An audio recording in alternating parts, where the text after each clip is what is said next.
എനിക്കിപ്പോൾ എൻ്റെ പടം കണ്ടിട്ട് ഒരാൾ ഇരുന്ന് കരയുകയാണെങ്കിൽ എനിക്ക് ഭയങ്കര സന്തോഷമാണ്. ബിക്കോസ് അത്രയും കണക്ഷൻ ആണല്ലോ അത് വരുന്നത്. അഞ്ജലിയുടെ ഫിലിംസ് നോക്കിയാൽ അതിലെ മെയിൻ ക്യാരക്ടേഴ്സ് ഫ്രജൈൽ ആണ്, അല്ലെങ്കിൽ കുറച്ച് വൾണറബിൾ ആണ്. വൾണറബിലിറ്റീസ് കാണിക്കാൻ മടിയുള്ളവരല്ല. അപ്പൊ ഇതൊക്കെ ഒരു കോൺഷ്യസ് ആ ഒരു ഡിസിഷന്റെ ഭാഗമായിട്ട് വരുന്നതാണോ അതോ? I think I like men like that. നമ്മളൊരു ഫിലിം ഉണ്ടാക്കുമ്പോൾ എന്താ പറയുക, നമ്മൾ കാണാൻ ആഗ്രഹിക്കുന്ന ഒരു വേൾഡ് അല്ലേ ഉണ്ടാക്കണത്. നമ്മുടെ തലയ്ക്കുള്ളിലുള്ള ഒരു വിൻഡോ അല്ലേ. അങ്ങനത്തെ ആളുകളെ അല്ല, ആണുങ്ങളെ അല്ല. I like sensitive people. അത് പുരുഷനോ സ്ത്രീയെന്നൊന്നുമില്ല. I like real human sensitive people who express themselves. Yes, you know. And പലപ്പോഴും ആ എക്സ്പ്രഷനുള്ള സ്ട്രഗിളിലൊക്കെ ഭയങ്കര ബ്യൂട്ടിഫുൾ അല്ലേ അത്. നമുക്ക് കാണാൻ കിട്ടാത്തൊരു നമ്മൾ അത് ഒരാളിൽ നമ്മളത് വിറ്റ്നസ് ചെയ്യുമ്പോൾ അത് ഭയങ്കര ഒരു ഇൻറ്റിമേറ്റ് പ്രോസസ്സാണ്. അപ്പോൾ അതെനിക്ക് ഭയങ്കര ഇഷ്ടമാണ് അത് കാണിക്കാൻ. Because I think we should see it more actually.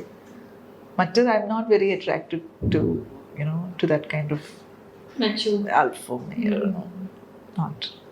And especially men, I think we make it difficult for them. എപ്പോഴും ഇങ്ങനെ ഒരു രീതി കാണിച്ചിട്ട് അവർക്കും ഒരു സ്പേസ് വേണ്ട. ഇതൊക്കെ ഒന്ന് സെൻസിറ്റീവ് ആവാനുള്ള. Even that is so attractive. So as a woman ഞാനൊരു മെയിൽ ക്യാരക്ടർ കാണിക്കുമ്പോൾ എനിക്ക് ഏറ്റവും അട്രാക്റ്റീവ് എന്താ തോന്നുന്നത് വെച്ചാൽ ഞാൻ അതായിരിക്കും അവരിൽ കാണിക്കണം. So ya, I think it's just part of that.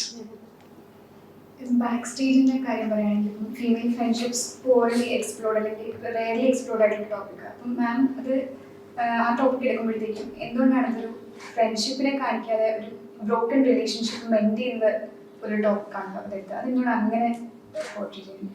ഇത് ഫീമെയിൽ ഫ്രണ്ട്ഷിപ്സിൽ ഞാൻ തിരിച്ചറിഞ്ഞിട്ടുള്ളത് റെസിലിയൻസ് ഭയങ്കര ഒരു ഫാക്ടറാണ്. നമ്മൾ പോയി എന്ന് വിചാരിച്ചിട്ടും തിരിച്ചു വരാനുള്ള ഒരു സ്പേസ് ഉണ്ട് അതിൽ. I think that's really lovely. And അത് കാണാൻ എനിക്ക് അങ്ങനെ ഒരുപാട് സ്ഥലത്ത് സാധിച്ചിട്ടില്ല.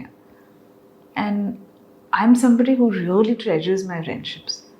അപ്പോൾ അങ്ങനത്തെ വ്യക്തികൾ, അവർക്ക് ഈ പറയാതെ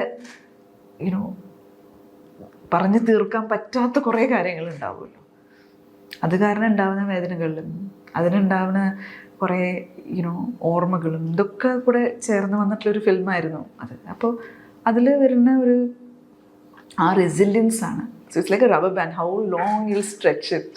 അത് നഷ്ടപ്പെട്ടു പോയോ അതോ അത് തിരിച്ചു നേടാൻ പറ്റുമോ നമുക്ക് അറിയാത്തൊരു റിസ്ക് സ്പേസ് ഉണ്ടല്ലോ. I love seeing people take risks like that. Emotional risks ഇല്ലേ, വേർ ഒരാൾ ഒരു കൈ നീട്ടും മറ്റേ ആളത് എടുക്കാതിരുന്നാൽ it's heartbreaking. But അങ്ങനത്തെ മൊമെൻറ്റ്സ് നമ്മൾ കാണിക്കുമ്പോൾ even with the audience it's so delicious to see what happens to them.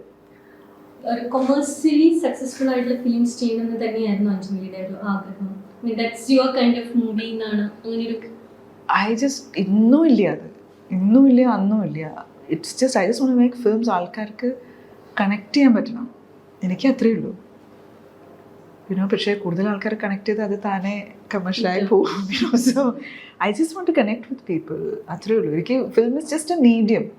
അതും പറയാം ദറ്റ് ഇപ്പോൾ എഴുത്തിലൂടെ ആണെങ്കിലും ഇപ്പോൾ നമ്മളൊരു ചെറിയൊരു ബ്ലോഗ് നോട്ട് ഉണ്ടാക്കുകയാണെങ്കിലും എനിക്ക് I just want to connect with people. That's all. അപ്പോൾ അതിനുള്ളൊരു മീഡിയമാണ് ഫിലിം. മാമിൻ്റെ ഡ്രീം ചെയ്ത ഏതെങ്കിലും ഒരു സീനോ ഷോട്ടോ ടെക്നോളജിക്കൽ ലിമിറ്റേഷൻ കാരണം എടുക്കാൻ പറ്റാതെ പോയെങ്കിൽ എന്തെങ്കിലും? ഇല്ല, ഞാൻ വളരെ ലിമിറ്റഡ് ആയിട്ടുള്ള ഡ്രീംസ് ഇറ്റ്സ് ടെക്നോളജിക്കൽ ആയിട്ടുള്ള അങ്ങനെ I have never had actually. Because actually my story telling if you see is very simple. അതിലുള്ള ഭാഷയാണെങ്കിലും സിനിമാറ്റിക് ലാംഗ്വേജ് ആണെങ്കിലും മൈൻ ഇസ് ക്വൈറ്റ് സിമ്പിൾ. ഇത് ചോദിച്ചാൽ എനിക്കറിയില്ല, എപ്പോഴും ഇത് നൊസ്റ്റാൾജിക് ആയിട്ടുള്ള കൂടുതൽ നൊസ്റ്റാൾജിക് ആയിട്ടുള്ള അല്ലെങ്കിൽ വാംത്ത് ഓഫ് മെമ്മറീസ് അങ്ങനെയുള്ള കൂടുതൽ ടോപ്പിക്സ് ആണ് മാമിൻ്റെ സിനിമയിൽ കൂടുതൽ കാണുന്നത്. അപ്പോൾ അത് കൂടുതലും അങ്ങനെയാണോ ഔട്ട്ലുക്ക് ലൈഫിൽ? Must be no. നമ്മളെന്താണ് അത് നമ്മുടെ സിനിമയിൽ വരുമല്ലോ. മഞ്ചാടിക്കുരു it's like people who have been brought outside can relate to it more. Our aspect അത് is it because you could take it better? Because I think it's because see ഒരു migrant ആകുമ്പോൾ അതിൻ്റെ കുറേ വശങ്ങളുണ്ട്. നമ്മളെപ്പോഴും ഒരു ഹൈബ്രിഡ് ഐഡൻറ്റിറ്റി ആയിരിക്കും. അപ്പോൾ എനിക്ക് ഐ കനോട്ട് സേ ഞാനിപ്പോൾ ഒരു 100% ട്രൂ ബ്ലൂ മലയാളിയാണെന്ന് എനിക്ക് പറയാൻ പറ്റില്ല. ബിക്കോസ് ഞാൻ അത്ര ടൈം സ്പെൻഡ് ചെയ്തിട്ടില്ല അവിടെ. ഞാൻ ജനിച്ച് വളർന്ന വേറെ തന്നെ ഒരു സ്ഥലത്താണ്. ആൻഡ് അവിടെ വേറെ കുറേ ഇൻഫ്ലുവൻസസും ഉണ്ട്. പക്ഷേ വീട്ടിൽ വളരെ ഒരു ട്രഡീഷണൽ സ്പേസ് ആയിരുന്നു. So recently I was telling somebody, കുട്ടിക്കാലത്തൊക്കെ my mother use to buy, ഇവിടെ ആ കാലത്ത് ചാർട്ട്സ് കിട്ടും, നാട്ടിലത്തെ പൂക്കളും പഴങ്ങളും ഒക്കെ പറഞ്ഞിട്ടുള്ള ചാർട്ട്സ്. അമ്മ ഇതെല്ലാം വാങ്ങി ഡ്രോയിങ് ബുക്സ് ഇങ്ങനെ കട്ട് ചെയ്ത് പേസ്റ്റ് ചെയ്തിട്ട് അവിടേക്ക് കൊണ്ടുപോകും. എന്നിട്ട് she would teach me this is തുമ്പപ്പൂവ്, ഇതെങ്ങനെയാണ് ഇങ്ങനെയാണ്. ഇതൊന്നും ഞാൻ കണ്ടിട്ടില്ല സാധനങ്ങൾ. അത്രയും എഫേർട്ട് എടുത്തിട്ട് ഒരു തരം കൾച്ചറൽ ഓറിയൻറ്റേഷൻ ആയിരുന്നു. അപ്പം അന്നൊക്കെ നമ്മുടെ പേരൻസ് അത്രയും എഫേർട്ട് എടുത്തുകൊണ്ട് വി ഫീൽ ഒരു കൾച്ചറലി റൂട്ടഡ് ആൻഡ് വീട്ടിൽ സംസാരിക്കുന്ന മലയാളം ഒക്കെ ഒരു കോംപ്രമൈസ്ഡ് ആണ്, ഒരു വളരെ വാട്ടേഡ് ഡൗൺ വേർഷനാണ്. അപ്പോൾ എനിക്ക് സത്യം പറഞ്ഞാൽ സ്റ്റേജിൽ സംസാരിക്കുക ഇല്ലെങ്കിൽ പിന്നെ ഒരു ഇൻ്റർവ്യൂവിലൊക്കെ സംസാരിക്കുക എനിക്ക് ഭയങ്കര സ്ട്രെസ്സുള്ള ഏരിയ ആയിരുന്നു. എന്താണെന്ന് വെച്ചാൽ ഞങ്ങൾ പറയണ ഇപ്പോൾ കൂടെ വളരെ ഇംഗ്ലീഷൊക്കെ കലർന്നിട്ടുള്ള ഒരു രീതിയിലാണ് സംസാരിക്കുന്നത്. അന്നൊക്കെ അത് ഭയങ്കര ഒരു കോൺഫിഡൻസ് ഇഷ്യൂ തന്നെയായിരുന്നു. അപ്പോൾ പിന്നെ ഡയലോഗ്സ് എഴുതാൻ പറ്റണ്ടേ, അതിലും ഇങ്ങനെയൊക്കെ എഴുതിയാൽ എങ്ങനെ. അപ്പോൾ ഇഫ് യു സീ എൻ്റെ ആദ്യത്തെ ഫിലിമിലെ ഡയലോഗ്സും ഇപ്പോഴത്തെ ഫിലിംസിലെ ഡയലോഗ്സ് ആയാലും വളരെ സിമ്പിളാണ്. എനിക്ക് ഹൈ ഫ്ലൂവൻറ്റ് മലയാളം അറിയേയില്ല.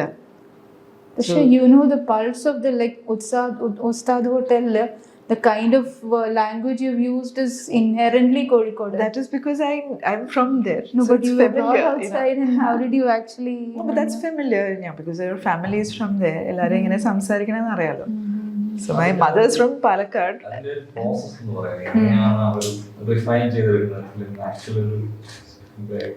Basically ഞാൻ ശരിക്കും ചിന്തിക്കുന്നത് ഇംഗ്ലീഷിലാണ്. അപ്പം എൻ്റെ ഫസ്റ്റ് എഴുത്ത് എപ്പോഴും ഇംഗ്ലീഷിൽ തന്നെയായിരിക്കും. അപ്പോൾ അത് എഴുതിയതിന് ശേഷം ഐ റൈറ്റ് വിത്ത് ഡയലോഗ്. എൻ്റെ ഡ്രാഫ്റ്റ് തന്നെ സ്ക്രീൻ പ്ലേ വിത്ത് ഡയലോഗായിട്ടാണ് എഴുതാറ്. അപ്പോൾ ആദ്യം മനസ്സിൽ ചില സീൻസ് വരും, അപ്പോൾ ആ സീൻസ് മാത്രം ഒന്ന് എഴുതി വയ്ക്കും. പിന്നെ ഇതങ്ങനെ ഇരുന്ന് ഇതൊക്കെ എങ്ങനെയാണ് കണക്ട് ചെയ്ത് വരുന്നതെന്നുള്ള you start thinking character graph എങ്ങനെയാണ് വരുന്നത്, ആർക്ക് എങ്ങനെയാണ് വരുന്നത്. ആൻഡ് കുറേ ഇൻസ്റ്റിങ്ക്റ്റീവാണ് ആക്ച്വലി ഇത് റൈറ്റിംഗ്. ഇപ്പോൾ ഒരുവിധം ആദ്യത്തെ ഒരു ഡ്രാഫ്റ്റ് ഏകദേശമായി കഴിഞ്ഞാൽ പിന്നെയാണ് അതിൻ്റെ ഒരു സ്ട്രക്ചറിനെ കുറിച്ച് ചിന്തിക്കാൻ തുടങ്ങുക. അപ്പോൾ ഒരുപാട് ഞാൻ സ്ട്രക്ചറിൽ I like to sort of play with it. So next draft usually ഒരു സ്ട്രക്ചർ ഇത്തിരി മാറിയിട്ടുള്ളൊരു ഡ്രാഫ്റ്റ് ആയിരിക്കും. ഇതിൻ്റെ ഒക്കെ ഒരു ഷേപ്പായി കഴിയുമ്പോഴാണ് ഇത് മലയാളത്തിലേക്ക് ആക്കുന്നത്. പക്ഷേ കൂടുതലും സ്ക്രിപ്റ്റ്സ് എഴുതുമ്പോൾ ഇപ്പോൾ മലയാളത്തിന് വേണ്ടിയിട്ട് എഴുതുകയാണെങ്കിൽ ഞാൻ തുടക്കം തന്നെ മലയാളം ഡയലോഗ്സ് എഴുതി തുടങ്ങുന്നുണ്ട്. സോ ആക്ഷൻ എല്ലാം ഇംഗ്ലീഷിലാണെങ്കിലും I start writing the dialogue in Malayalam now because I can hear them clearly in Malayalam now. But a slang varan, do you take any help from anyone that If it's required, yes. Because specific സ്ഥലത്തു നിന്നുള്ള ഒരാളാണ് എന്നൊക്കെ. And generally I think I catch it fast. So I'll probably take some help in the beginning and then it gets easier. Then you have a way. And എല്ലാം accurate ഒന്നും ആയിരിക്കില്ല. So അതെനിക്ക് എപ്പോഴും stress ഉള്ളൊരു area ആണ്. That the language am I getting it right എന്നുള്ളത്. It's not perfect, it's authentic. അതാണ് നമ്മൾ എന്താ പറയുക, ഒരു ഫിലിം കാണുമ്പോൾ ഒരു മൊമെൻ്റ് ആണല്ലോ, നമ്മൾ ആ മൊമെൻറ്റിനെ കംപ്ലീറ്റ്ലി സറണ്ടർ ചെയ്തിട്ട് ഇരിക്കുമ്പോൾ പെട്ടെന്ന് അതൊരു ഒത്തൻറ്റിക് അല്ലാത്തൊരു സാധനം കാണുമ്പോൾ ഒരു കല്ല് കടിയില്ലേ, then it takes us out to the moment. അവിടെയാണ് പ്രശ്നം. അല്ലാണ്ട് എൻ്റെ ഭാഷ ഷോ ഓഫ് ചെയ്യാനുള്ള സ്പേസ് അല്ല അത്. ആ ഒത്തൻറ്റിസിറ്റിന്ന് മാറരുത്. അവിടുന്ന് അത് പുറത്തേക്ക് പോയാൽ പിന്നെ നമുക്ക് ഓഡിയൻസിനെ പിടിച്ചാൽ കിട്ടില്ല. So I want to try and keep that experience so that they stay in the moment. And if അവിടെ ഭാഷ പ്രശ്നമാണെങ്കിൽ then ഭാഷ അവോയ്ഡ് ചെയ്യാൻ പതുക്കെ. Just keep it really simple. എൻ്റെ മൂവീസിലൊക്കെ നേരത്തെ പറഞ്ഞ പോലെ ചെറിയ ചെറിയ ഐറ്റംസിന് കൂടുതൽ ഇമ്പോർട്ടൻസ് കൊടുത്ത് കാണിക്കുന്നുണ്ട്. അതുപോലെ തന്നെ ഈ നോൺ ലിവിങ് തിങ്സിനും ഇപ്പോൾ കൂടെയിലായാലും അതുപോലെ തന്നെ ബാക്ക്വേർഡ് ഡേയ്സിലായാലും ഇപ്പോൾ ലേറ്റസ്റ്റ് ഇപ്പോൾ ബാക്ക് സ്റ്റേജിലായാലും അതിലൊരു ക്യാരക്ടർ കൊടുക്കുന്നുണ്ട്. അത് കോൺഷ്യസ്ലി എങ്ങനെ ചെയ്യുന്നതാണോ? അത് അങ്ങനെ വന്നു പോകണതാണ് എനിക്ക്. ബിക്കോസ് ഞാൻ ഇങ്ങനെ കുറച്ചൊരു സെൻറ്റിമെൻ്റൽ ടൈപ്പാണ്. ഇപ്പോൾ എവിടെ പോയാലും സാധനങ്ങളിങ്ങനെ കളക്ട് ചെയ്യുന്ന ഒരാളാണ്. So I don't know. It's at home I tease my son. We call it treasure. അപ്പോൾ തിരിച്ചു വരുമ്പം മോൻ ചോദിക്കും ഇന്ന് എന്തെങ്കിലും കിട്ടിയോ എന്ന്. അപ്പോൾ ചിലപ്പോൾ ഒരു ഇലയായിരിക്കും അല്ലെങ്കിൽ ഒരു കല്ലായിരിക്കും. അപ്പം അങ്ങനത്തെ ഒരു it's just A habit. I think I just gather things. So ഇന്നാൾ വീട്ടിൻ്റെ പുറത്ത് ആരോ കുറച്ച് മരങ്ങളുണ്ടായിരുന്നു, അവർ മുറിച്ചു. So I could only grab a bunch of leaves from that. പക്ഷെ അത് ഞാൻ എടുത്ത് വെച്ചിട്ടുണ്ടാവും, അത് കുറച്ച് കഴിഞ്ഞ് ഞാൻ എടുത്ത് കളയും. പക്ഷെ ആ നേരത്ത് you want to hold on to that. So textures, I like textures. So I think that just flows into the film. അത് അങ്ങനെ ഒരു അതെൻ്റെ ഒരു കമ്മ്യൂണിക്കേഷൻ ടൂളായി മാറിയിട്ടുണ്ട് ഇപ്പോൾ. Definitely, definitely. So, I think you try to express yourself through everything. നമുക്ക് എന്തൊക്കെ കിട്ടിയാലും നമ്മളത് ചിലപ്പോൾ ഒരാൾ ഒരു സാധനം എങ്ങനെയാണ് ടച്ച് ചെയ്യുന്നത് അതൊന്നും നമുക്കറിയാലോ. What he feels about that person. 2 people are holding hands, how they feel. അപ്പോൾ അതൊക്കെ ഒരു ഈ ടാക്ടൈൽ ആവുന്നത് വളരെ ഒരു it's a very human thing I feel. So it's not that part of the brain which calculates and puts these things in. അതാണ് ഞാൻ പറഞ്ഞത്, ഇൻസ്റ്റിങ്ക്റ്റീവ് ആണ്. നമുക്ക് ആ നേരത്ത് എനിക്ക് I want to see what he's touching. അപ്പോൾ പിന്നെ അതെന്താണ് അതിലേക്ക് പോകും.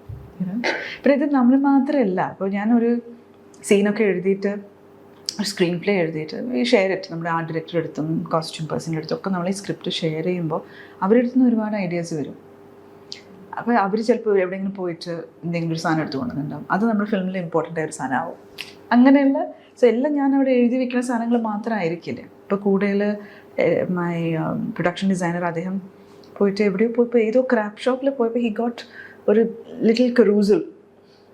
അപ്പോൾ പുള്ളി അത് വാങ്ങിക്കൊണ്ടുവന്നു. അത് പൊട്ടിയൊരു കറൂസലായിരുന്നു.